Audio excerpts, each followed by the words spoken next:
Item 100, request of Mary Eng to address council regarding FBI whistleblowing, FBI gender equity, Islamophobia, and JTTF intelligence in the USA versus Muhammad Mahmoud era.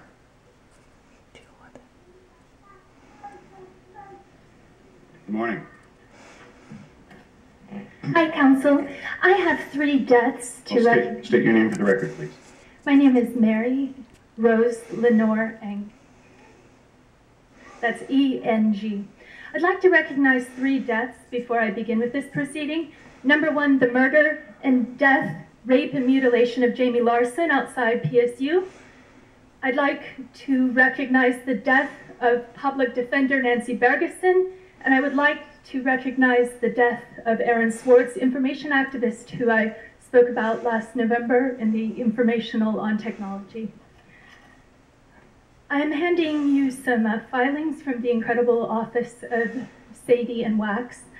They were operating in the office of Nancy Bergeson, who was murdered in a cold case.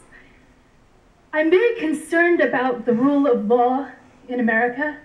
We're working with USAID across the world to inspire transparency and judicial fairness and a fair trial across the world. And so as I watched day by day the trial turn into a mockery and a travesty of justice in the case of Muhammad, I felt that it was my duty to report back to you upon what I witnessed. There is so much to say on this. I want to let you know that I'm available. I will meet with any of you personally. I could possibly brief you for about 2 hours on my just initial observations. The issue of gender equity I thought was extremely important to bring up in light of the fact that there were no women involved in the entrapment of Muhammad. There were also no African Americans involved in the entrapment of Muhammad. One way to look at this beyond the obvious fair trial aspects of Gar King speedlining the jury, throwing out evidence, throwing out witnesses, being rude to Stephen Sadie and Stephen Wax and Lisa Hay, beyond that, why don't we pull back and rewind? Say you're a refugee fleeing war-torn Somalia. Your parents are fleeing murder. They're fleeing all kinds of things we possibly didn't live with in the same extreme war-torn context. And they come to America. Where were we then? When Muhammad was 4 years old, where were we in terms of refugee resources, outreach, adjustment, possibly counseling? Okay, then let's fast forward up to when the FBI got involved. Muhammad's incredibly loving and kind father is calling the FBI saying, I'm worried my son may go back to Somalia and get killed.